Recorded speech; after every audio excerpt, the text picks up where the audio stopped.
Hello? Hello?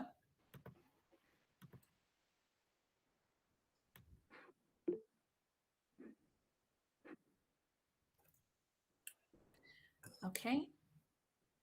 Are you all able to see the screen of the agenda? Yeah. Okay. So if we Hi. could, okay, perfect. So if we could, let's see, just do quick introductions to, let's see, make sure I'll do that. Judy and I, could you please, I'm just going randomly of whose square I see on the screen. Hi, everyone. I'm Judy Nye. I'm the principal at Grimmer Elementary, the Spanish immersion program, one of the schools there. Victoria Quintana. I'm Victoria Quintana. I am a third grade Spanish dual immersion teacher at Grimmer. Carol Diamond. Hi there, Carol Diamond, principal at Azueta Elementary School, representing Mandarin Immersion. Sarah.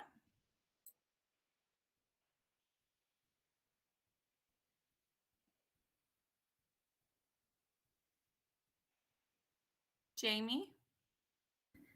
Hi, everyone. I'm Jamie Choi. I'm one of the kindergarten teachers for Mandarin Immersion at Azueta Elementary. Keith. Hi, I'm Keith Koo. I'm one of the parent representatives for MIP. And then Brian says he's trying to get in. Okay.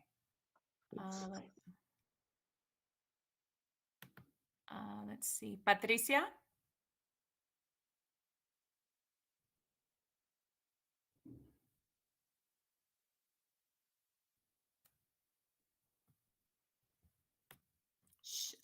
Let's see. We'll go back. Sharon.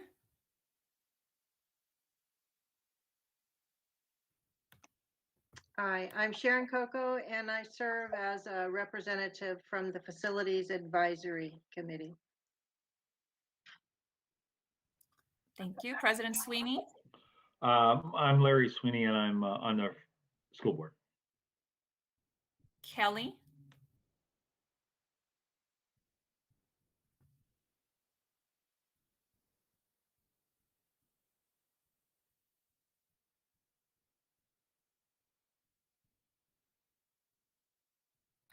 And am I missing anyone that I haven't called? Hi everyone. I'm Katie Chin. I'm fifth grade Mandarin immersion teacher at Azueta. Sorry, Katie, I couldn't see your name. Okay, I think then that's everyone. Can you guys hear me? Yes. I can't hear you. Uh-oh.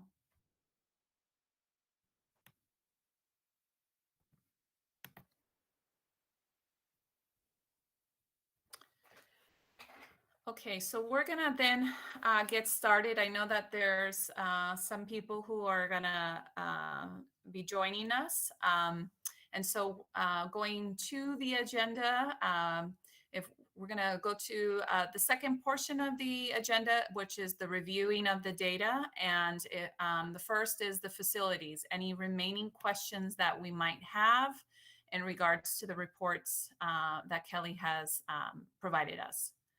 So we will open that up for questions.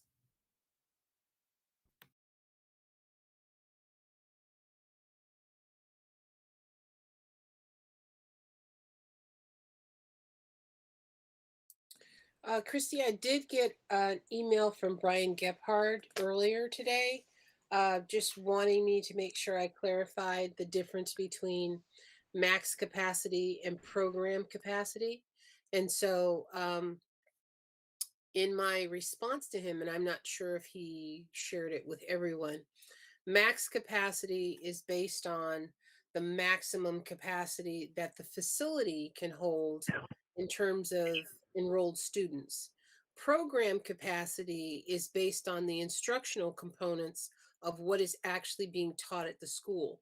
So instructional, and when you look at program, you're not accounting for, they don't count like the the multi-purpose room or the library or the offices or counselors' rooms and things like that. So that's why you're going to see a different number from max capacity versus program capacity.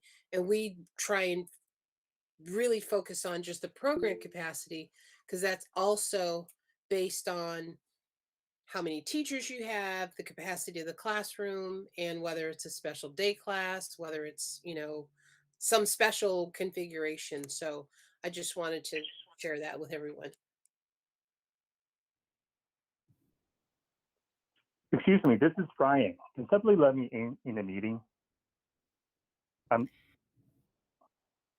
Yes, I have not seen, Brian, usually I get Brian says he can't get in, and I'm trying to give him the actual code. I also might throw him out that we're using Google Meet instead of Zoom. Right, I clicked on the link, but it's not, so I just called in. Okay, see you, Brian.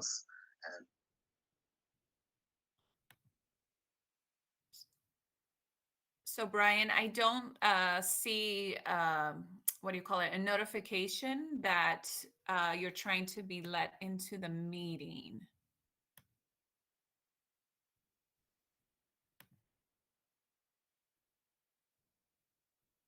Okay.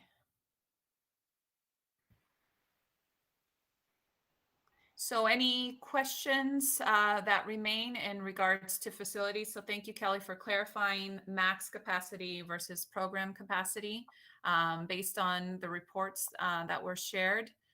Any pending questions?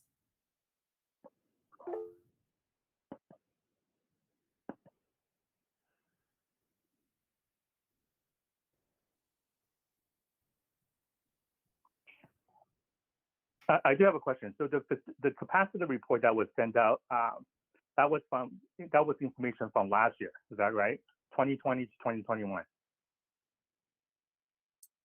That is correct because I don't have data for this year right now. Okay, so that's the latest information we have. Even today, we still don't have that. Okay. Correct. And do you guys have questions about? I mean, I had a list of questions about Hopkins and their capacity after renovation. Is that information reflected anywhere? Not in the data that was provided. The reason I kept asking about Hopkins because last year I remember I think Kelly mentioned that Hopkins after renovation will not have room for even the 2 strands of MIP and 2 strands of SDI students in middle school next year. And from all the information that I can see, it doesn't show that. And I just want to make sure that is not the case. And can somebody clarify that issue for us? So it's my understanding based on our conversations last year, currently there's 1 strand. Sorry about this, guys. Currently there's 1 strand. So the accommodations are being made to accommodate that current strand. They will not have the capacity to add a 2nd strand based on the numbers that were generated based on the demographics when the designs and the the scope of work was created. There right, has but then we have the data. Right, so there has been declining that enrollment, and we're in the process of waiting on the demographer to give us the updated information to know exactly what we are going to be looking at for 21-22. So that's why I don't have that information readily available right now because they're currently working on it. And once I have that, then we can then look at what Hopkins in particular will have, but he will be maxed out pretty much when they move back into that facility. So what's the capacity? Yeah. Well, hang on. It's Keith. I want to give some historical context that when we did the task force for conversion to middle school, there were 2 strands at Azaveda and 2 strands at SDI contemplated. Now, for whatever reasons, budget reasons, I know that Principal Brown chose to consolidate everything into 1 strand to avoid another teacher, but that wasn't a design. That wasn't how we designed the program before that. So I just want to make sure, because it's being recorded, that everyone understands the history behind the decision, because we only seem to be talking about a point in time, which is now. We have one teacher in a combined strand because that's the population of the students. So we're really asking for an additional teacher, but that wasn't the design. And we actually did contemplate the sixth graders coming into it as well. And the combined strands is 40 plus students, right? Right, it's a super strand because, I mean, just think about the It's 3D sheer number of strand that class combined into size one. alone. It's one massive class size because there wasn't a class limitation.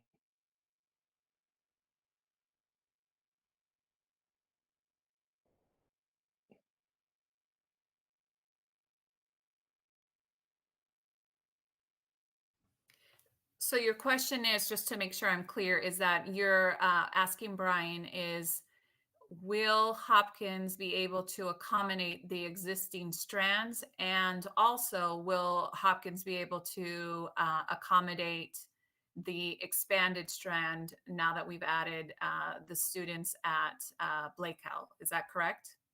Correct. And keep in mind that the students in Blake Howe, because they're just entering first grade, won't be entering sixth grade for at least 4 more years. So it's kind of a interesting question. It's an academic question, but it won't impact the existing design requirements that we did 5 years ago for the current population, other than the choice to only use one teacher instead of 2. And also, I'm just looking at the demographic projection from last school year. I think that was that came out in, I don't remember exactly when, but then it's the Davis demographic report, and that one showed Hopkins from 2019 to 2026, showing a reduction of 256 students during that 5-year span. That's more than enough to accommodate 2 extra strands of MIP classes. So, and all the elementary school admissions seem to show a declining enrollment. So I'm not sure where the disconnect is.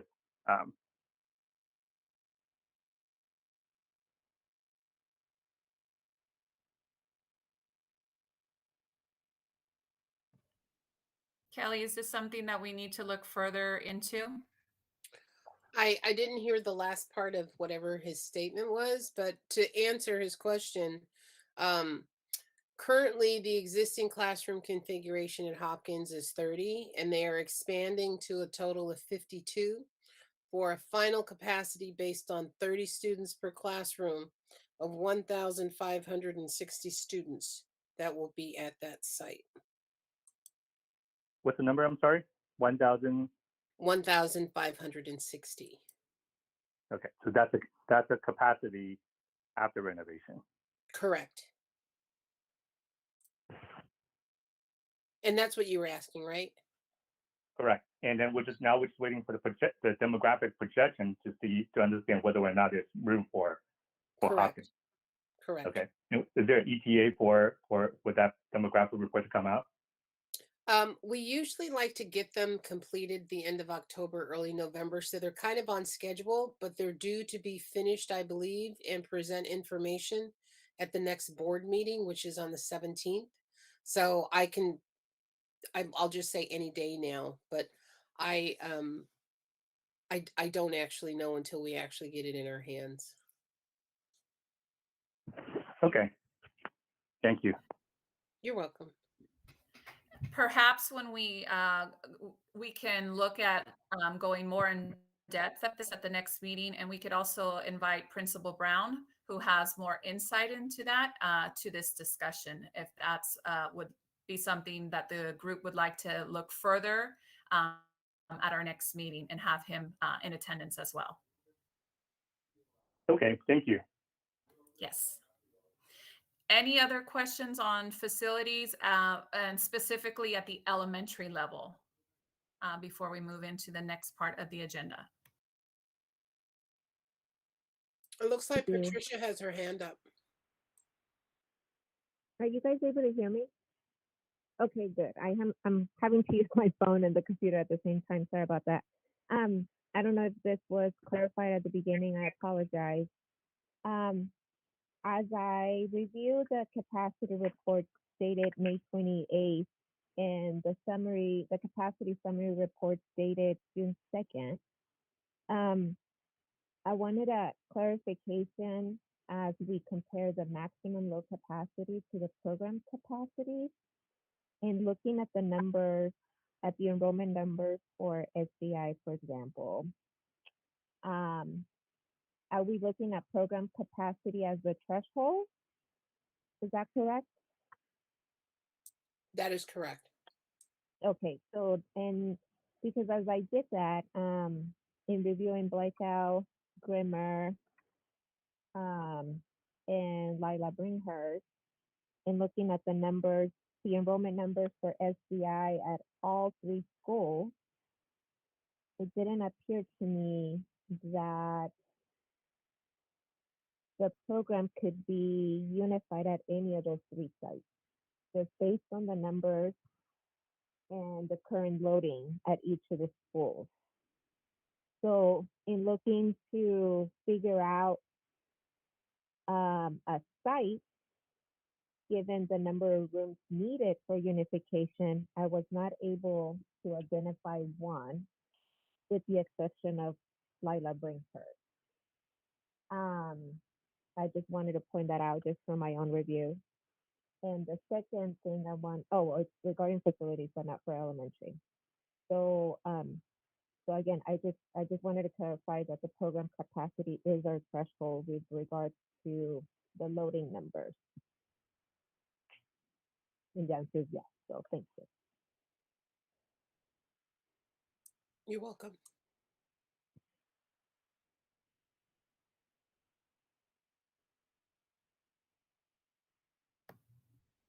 Any other questions?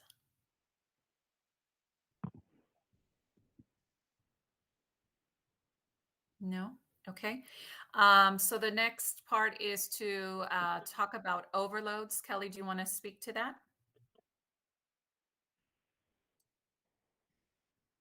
Unless there's questions, the only information that I shared with you all was I just compiled it based on what student services gave me, but I don't have any quantified tables necessarily. So, and I didn't get any comments back to know whether or not people had questions. Kelly, I think I was the one who asked for that information. The reason I asked for that information was that I just want to know, at each site, each school, how many of the students are overloaded, so that we can tell which, is there room? If you take away the overload students, would there still be enough room for SDI or MIP to be consolidated there? So for what's worth, I mean, if that information is meaningful, then great. If not, maybe we don't care.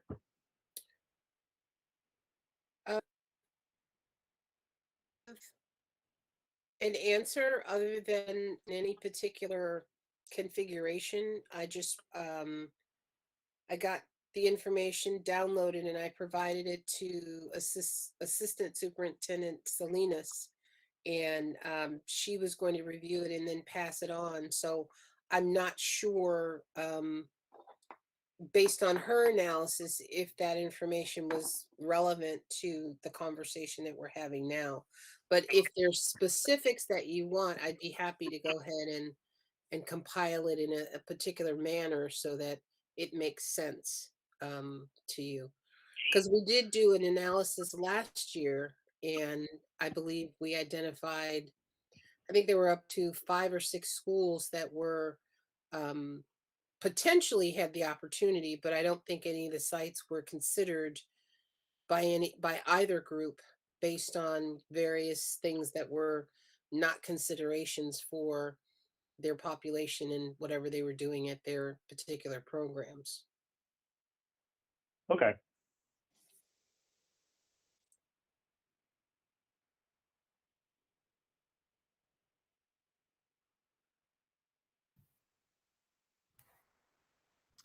Okay. Any other questions in regards to overloads? Well, I might have other questions later about overload later after I see the options that are being considered. So can I just reserve the right to ask more questions later? Absolutely, yes. Okay, so then the next component was looking at homeschool data as far as where our immersion students lie. Just to let you know, that has been a challenge because we have transitioned from a previous student information system. So we used to use Illuminate to Infinite Campus, and some of that data has not been captured in our new system. So just to be very upfront, Student Support Services has been trying to capture that data. They've been working very closely with our technology department, but unfortunately, we do not have the data at the moment. There's been some challenges with capturing that. So that, unfortunately, I don't have that to share with you at this moment. In regards to that.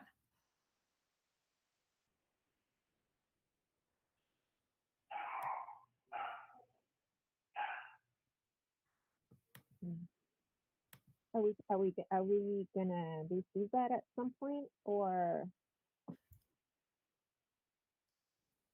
So there's two possible scenarios. Obviously, so one thing is they're still working on that. It's not as readily available how it used to be. So it has to do some digging into that. So there's that piece that will still continue to do that. The other piece is that within the survey, and I think Brian might have mentioned that as well, some of his feedback as to we could capture that in the survey, asking families to identify what is their home school. And so that could be another way to kind of capture that as well. So in a kind of a twofold approach. Right.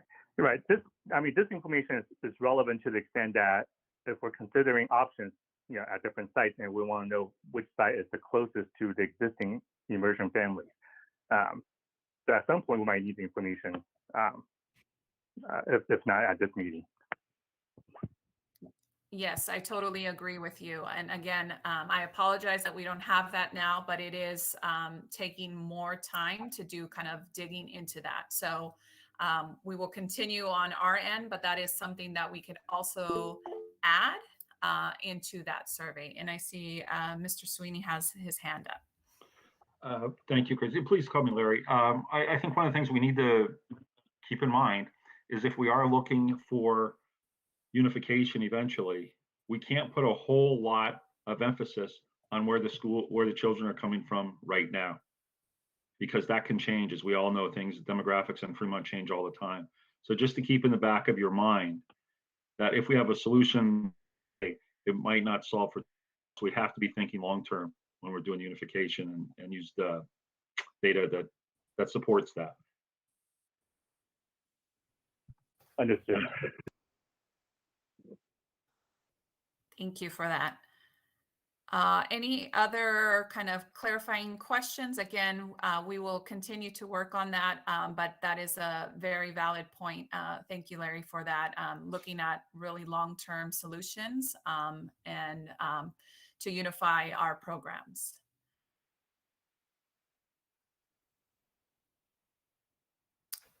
Okay, so if there's no other questions, then we'll move on to the potential sites. So after reviewing the information and the data that we have, there have been essentially 3 potential sites that have been identified. And those sites, for most of us on the task force who've been here, will not be a surprise. They remain to be the same.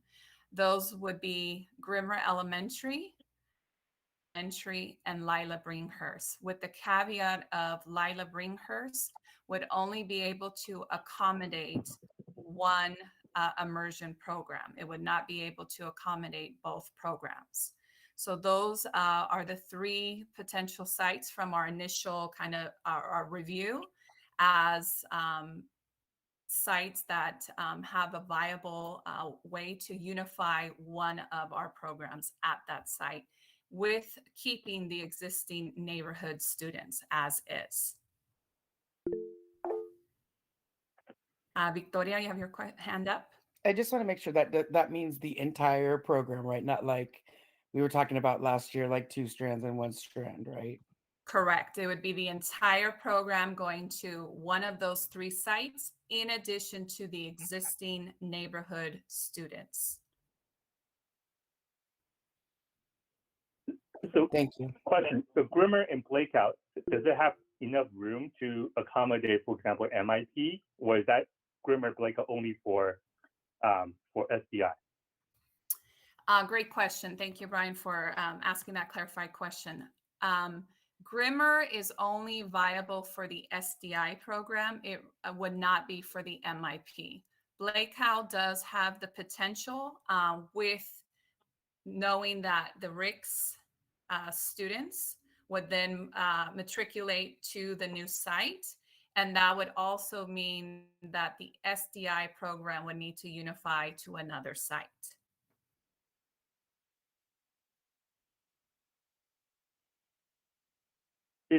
Is the Fremont Adult School something that we can consider? To move an immersion program to the adult school, just so I'm Correct. I don't believe so, and I will let Kelly answer that because there's no play area. They're not really classroom rooms that are elementary design. So, but I'll let Kelly answer that. So to answer your question, we had considered that, but in terms of looking at the current programs that are on site, as well as the logistics and the cost to modernize to accommodate and turn it back into an elementary school, were cost prohibitive and would not allow us to actually do that. And actually, the adult school, based on the current programs that they have on site, they are also at capacity at that site. So, and I don't know that many people know there's an after school program that's there. There's a state preschool program that is there. There's a adult learning center that is there, and then there's I forgot what COIL stands for, but they're an independent school that actually is housed on that site, in addition to your adult school and all of the adult school programming. So we did look at that, but when we looked at all of the things that were required to do a conversion for it, it was not really a viable option for us to consider with all that needed to happen. And then two, with the integration of having adults and adult learners on campus with the K through, live students, it just really is not a viable mix for us at this point to consider that. Okay, thank you. Mhm. I see, Patricia, you have your hand up. Yeah, so again, I just kind of in identifying the sites, I did like a matrix comparison. Again, based on the capacity summary report dated June 2nd and the SDI enrollments that we received at the September meeting. Considering a unification, a breakout, for example, that would mean 251 students extra, 127 from Grimmer, 124 from Vallejo Mill. If you look at the capacity report, I don't see how that fits in 251 when the program capacity is 632 and the loading is 428. If you consider the unification at Grimmer, you're looking at 247. I'm sorry, the first one was Breakout, 251. Second site is Grimmer at 247. Relocating 123 from Breakout and 124 from Vallejo Mill, and those are the current strands. Again, the threshold at Grimmer is 632. So I think I did my math correct. And that lives Springhurst with no current loading right now. And as a follow-up to that, it was brought up by a couple parents the need for the task force to address the capacity at Hopkins for both SDI and MIP after the middle school conversion, which is tentatively August 2023. What was I going to say? And then for MIP, with the projected growth, I don't see how that works either for either of the three sites or the two, Breakout and Goma. Or like you said, it wouldn't work for MIP, but for SDI, I just don't see that unless my math is off. Judy, I see your hand up. Maybe you want to speak to Grimmer. Yeah, the numbers this year are very different than last year. We currently have 5 empty class or available classrooms. Now that doesn't mean that some of them aren't being used right now, but they can be maneuvered to accommodate at least 5 right now. In addition to that, 1 additional kindergarten until we go to a full day kindergarten, which is something we should consider because that could potentially happen within the next 5 years. But currently we have 5 available classrooms presently, like right now. And keeping in mind that the Spanish immersion classrooms are very small at each of the sites, I think we had a report, and I don't have it at my fingertips, of how many classrooms total we would need for each of the programs. Do you have that, Christy? Yes. That would be SDI very is helpful right 16. now. Yeah, let SDI me. is 16. 16 classes. Thank you, Patricia. So 16 classes for SDI. For unification from the current strands, whether it be 2 for kinder, 3 for first grade, etc., it's 16. Okay. And if you account for the current for the current classrooms that you have for SDI currently at Grimmer, you have 7 classrooms, and if you have 5 empty, then that's only 12. Correct. So again, it just, I mean, I digested the math like crazy. Yeah, and we talked about at previous meetings last year about portable classrooms. I'm not sure where that lies also. And I did want to say one more thing because I had a meeting today with some of my parents at Grimmer. And Larry, if you can just reiterate to all parents involved that homeschool or neighborhood children will not be displaced no matter what the decision is. I want them to hear it from Larry because I'm not the one that makes the decision, but that is the primary concern for everyone, I think. So going forward, just to reiterate, Patricia, you are correct. And then Larry, if you could just address that really quickly, because I know they're watching this evening. Thank you, Judy. Even though I don't make the decisions, but I do have some insight to the board, and the board, no matter who the board members have been, have always held that any program, regardless immersion or otherwise, cannot expand to the point where it displaces people who are in the attendance area. And I think we all agree on that because we all see how that impacts. So as far as I know, the board has never taken a contrary position in the last 20 years.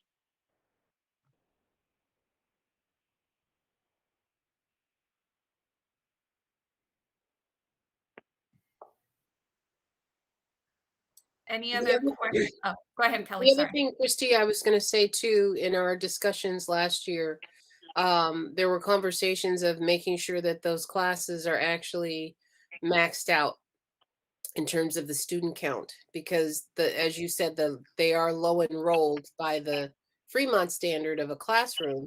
So instead of having, 12 kids in a class, you'd actually have the 25 to 30, which then might negate the full 16, because if you're consolidating your students into the classrooms, then maybe you don't need as many classrooms if they are actually full.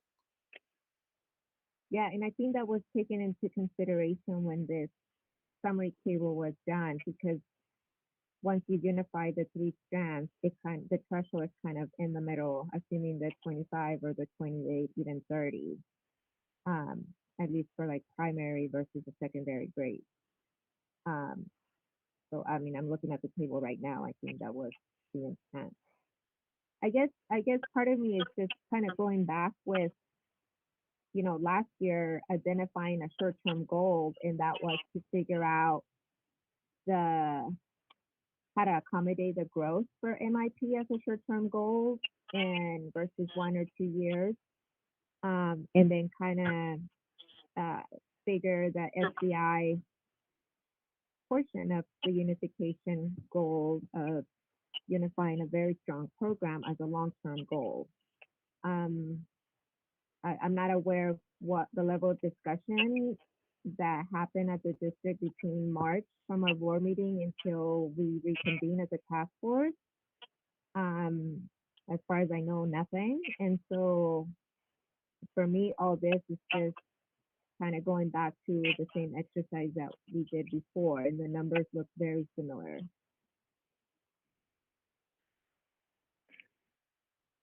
I have a question. So the 16 classroom that SDI needs right now, that's only as true for this year, right? So the assumption is that once Hopkins is done, converted to middle school, and the 6th grade class moves to Hopkins, will there still be 16 classes? That includes the 6th grade as of right now. So that is something that once Hopkins does convert, then that would lessen the number of classes needed because then the 6th graders would be at Hopkins. So Okay, that, so it'd be like 14, for example. that's what I was going to say. It'd be about 14. And is the Hopkins renovation still on schedule? That, Yes, it is. Kelly? Yes, we are still planning on the conversion and completion to occur in August of 2023. In August of 2023. Correct. So almost 2 years from now. Right. So all middle schools will be converted and ready for occupancy in August of 2023. And that's true for Hopkins, August 2023. All middle schools will be ready for conversion in August of 2023. Yeah. Will Hopkins be earlier than that? No. Okay. I see that. Are the existing Hopkins students that are currently at Greenhurst right now, are they going to stay there until 2023? They would keep to the same model of all of our 6th graders stay with the immersion program until Hopkins is converted. And I'm sorry, I know Victoria has had her hand up and has been waiting very patiently. So I'd like to take her question. Yeah, sorry. My question is that I know there's a lot of students off campus right now because of COVID. Is that going to impact these the availability of rooms, and how much so do we even know that when the students come back? That is a great question. I do know that we do have our numbers at the virtual academy are continuing to drop, and there is somewhat of a decline where students are going back into in-person. I don't have the information right now to say how many students from each of the school sites. I don't know, Judy, do you have, or Carol, off the top of your head, know how many of your students are in virtual? No, I just know that between last year and this year, it was a significant decrease in population. So that would be my question. Is it because they're in virtual academy, or did they move away during COVID? We really don't have any way of knowing. Yeah, we don't know that. We could look into that and send that data set to the task force. Yeah, I just worry that we'll, do all this work and then there won't be rooms available because all these kids are coming back, and just want to be prepared for that.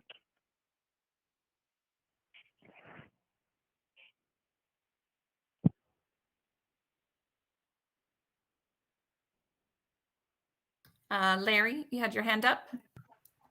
Thank you. Just a quick clarification to piggyback on Kelly's comments about Hopkins.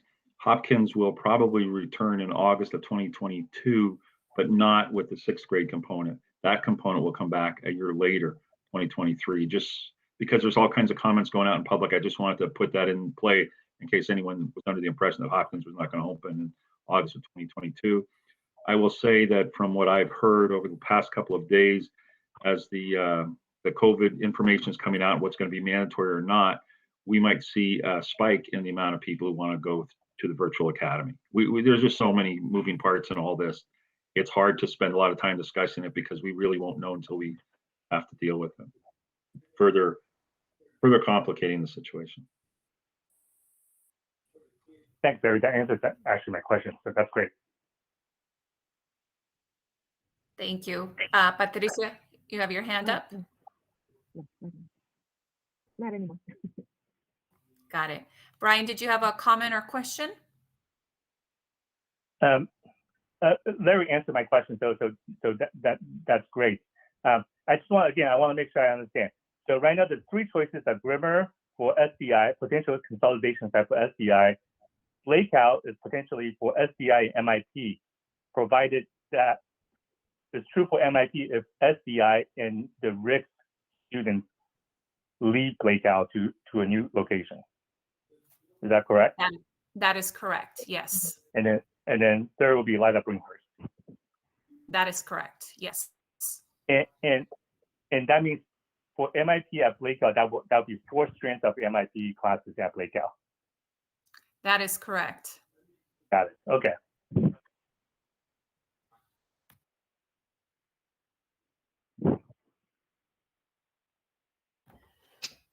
Okay, so as we have the discussion and have talked about the 3 potential sites, I know Ms. Salinas has sent out a direct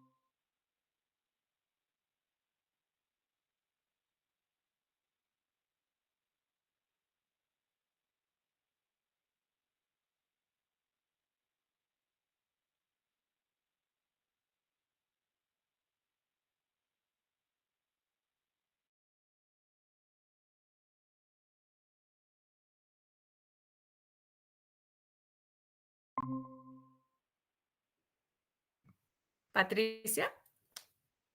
I have one point of clarification and then a couple edits. What is model fidelity? Model fidelity is in regards to implementing the 90 program to fidelity. I guess, sorry, I just said fidelity, but essentially that, following the 90-10 model.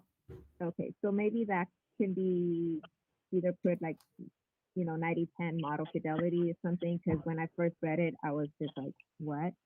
I think it would be fair to pose the question regarding continuation in the program. Would they be willing to continue in the program if one of these sites is to be considered?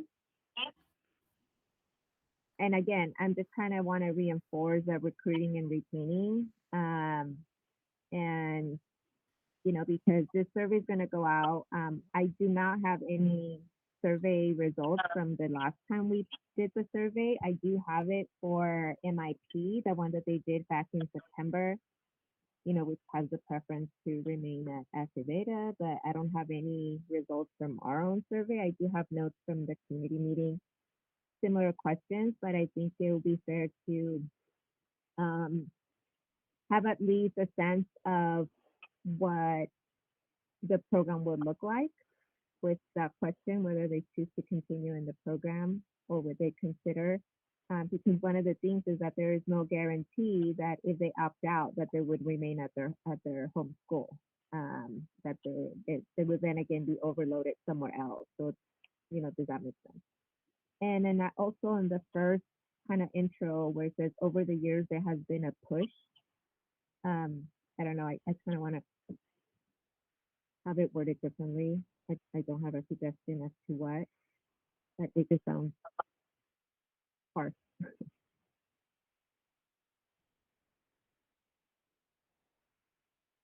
And last point would just be a timeline, because it's always up in the air. And I know people are like, it's budget season, so we're on the chopping block again. So kind of give them a sense that, make it a little more realistic that, you know, we don't know when. Those are my comments. Okay, thank you. Let's see. I thought, Larry, you have your hand up?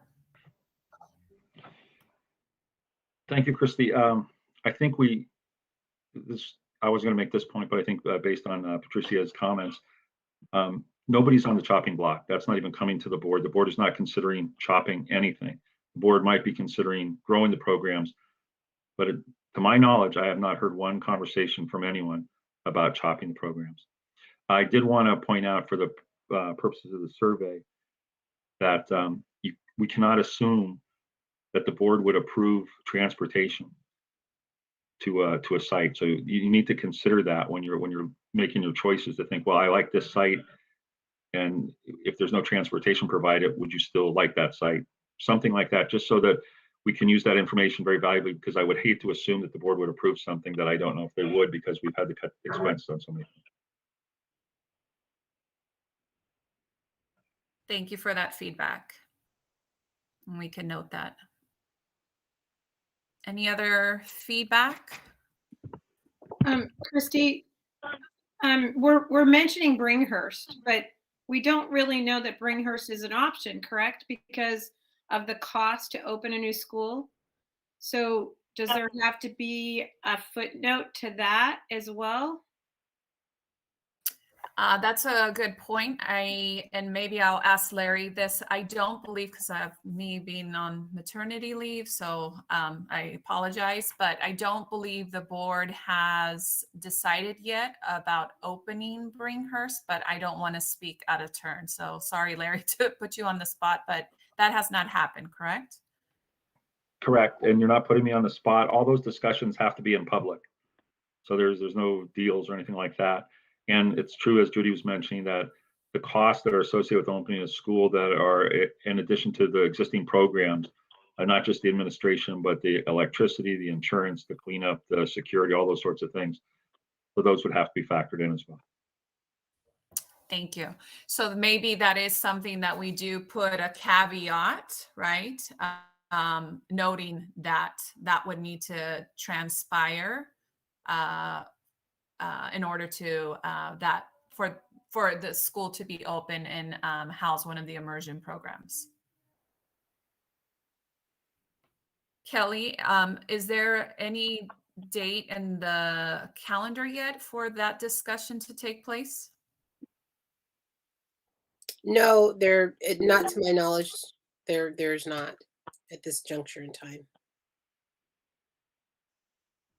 Okay.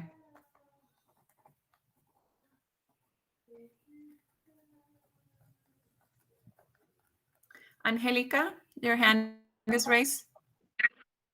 Yeah, you discussed a timeline. If we're looking at putting out the survey, and let's say that the parents have to consider whether they're going to stay or go, and then registration for the next following year, we have to be very clear so that we do have a good number to go by based on all their options. They might not get the school they choose to. There won't be transportation. Your child has to be registered by this day. All of those things have to put into play for the parents to make a solid and a really factual, good decision for their child to stay in the program long run. So we let them know clearly, nothing is guaranteed, but these are your options.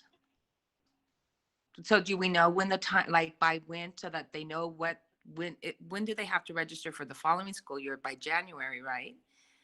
If they have siblings or incoming kinders.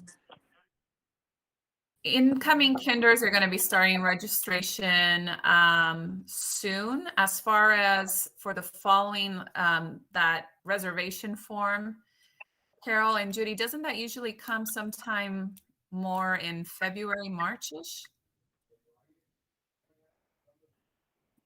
Carol, dude, I'm drawing a complete blank. I know, and I think that you are correct, Christy, but is it different since the school year is beginning earlier now? I don't know that, but yeah. That's information we need to know too, because this is all the same thing here. Yeah, and normally what we've done in the past is this is just a survey first, right? It's just to garner information. It is not the absolute truth that if a parent decides, but then later on when we start the enrollment process, they decide something else, we don't hold them to what they originally said, right? This is really to inform us as a task force and make that decision. But I agree with you, Angelica, disclosing all of this so that they can make the best informed decision for them at this moment. Can I ask a question? What's the estimated time for sending out this survey? And are we going to do any other type of outreach like town hall? So I can tell you from the information that I know is that we're garnering your input and then taking that and compiling that and then sending it to our board of trustees, because all surveys are approved by them. And then I believe then we would want to start to send that survey within the next couple of weeks so that we could then start to take a look at what is the community say. And I know that there's been surveys that have been done in the past. However, we have new families that have attended and that are in our program who might not have had an opportunity to voice their opinion from previous surveys. So it's really important to get the information now, which then will impact our kind of decision making and bring forward the recommendations that we would have for the board.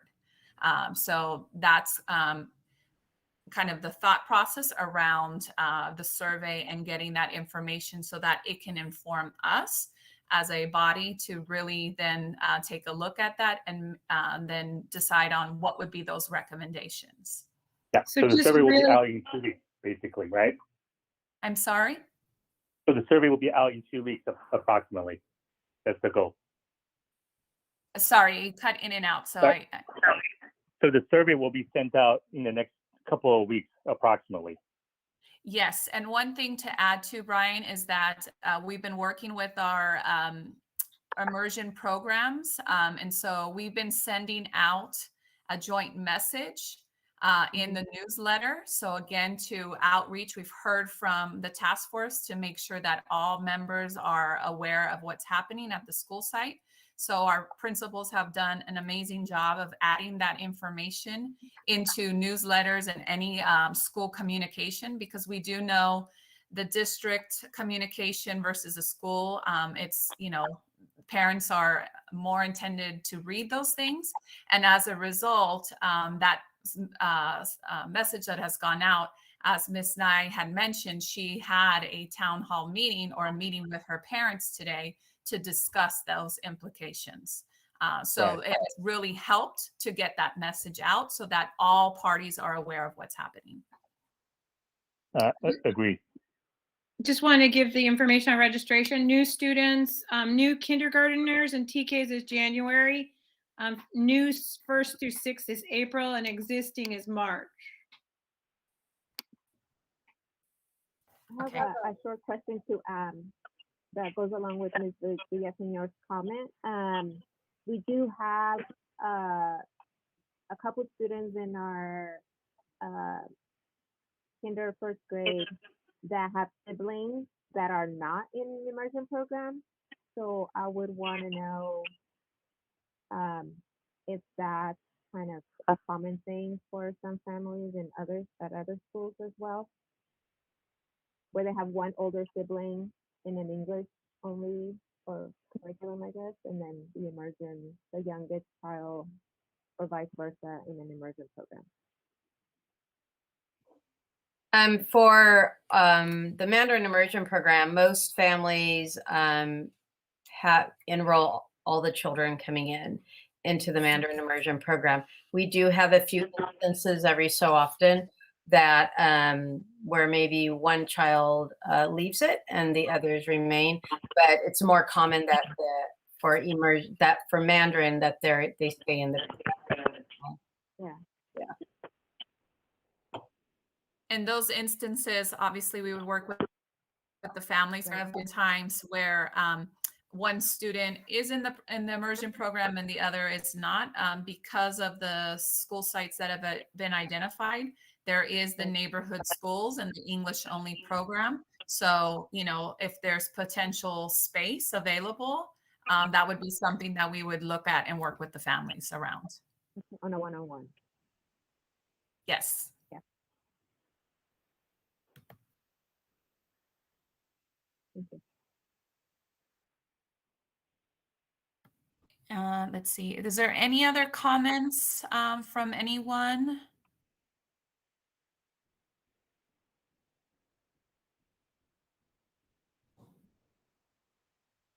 Okay, I don't see any. Let me just check the agenda. Okay, so we would love to have, after you know, the conclusion of this meeting, if there's any other feedback around the draft survey, please feel free to send that to myself or to Leti Salinas. And then as I shared, we will be compiling this information and then sharing it with our Board of Trustees, who will then take a look at and approve that survey. So as we move to the conclusion of our agenda, it's about drafting the next agenda for our next meeting.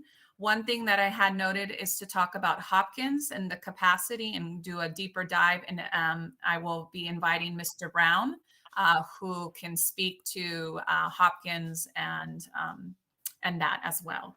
So is there any other things that we would like to see as far as for the agenda for the next meeting? So for the next meeting, the survey should already be out. And the demographic study will have been completed for the next meeting. Is that correct? The survey should be out so we can share definitely the results that we have as of that point. The demographic, I would need Kelly to speak to that because I'm not entirely sure. That is our hope. So that's our expectation. But as I said, until we actually physically get it in our hand, I always hate to say, yeah, we're going to have it by a certain date and it not materialize. But the expectation is to have it before our next meeting. And Christy, will we see another draft of the survey? I will speak to Leti about that. I think so. I just need to touch bases with her as far as all of this information, but I don't see why we couldn't send out with all of your feedback, you know, the second draft to the original draft of the survey. So yes, we can do that. That'd be great. Yeah. And then Patricia, to answer your question, yes, the survey would be in Spanish, Chinese, and English. Sorry, Brian, did you have another question? Yeah, I was going to say for the next agenda item in December, can we also add, again, I mean, I think, again, outreach is sort of a missing element. The last time we tried to do this. So can we also try to finalize a plan for outreach in addition to the survey, you know, whether it's virtual town hall meetings or otherwise, or newsletter? Sure. I have that noted as well.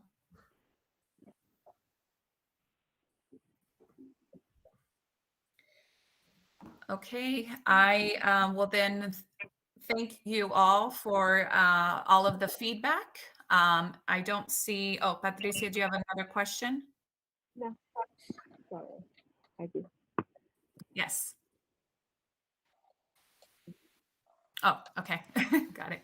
All right, so I don't see any more hands up. So then I will conclude our meeting. I, again, thank you all for your time and for your support around the unification of the programs and looking at all angles of what is going to be in the best interest for our students and our staff and our families. So I appreciate all of your dedication and hard work as we look for the best location for our programs. So thank you very much, and you all have a wonderful night. Thank you, Christy. Thank you. Thank you, Bye. everybody. Thanks, everyone.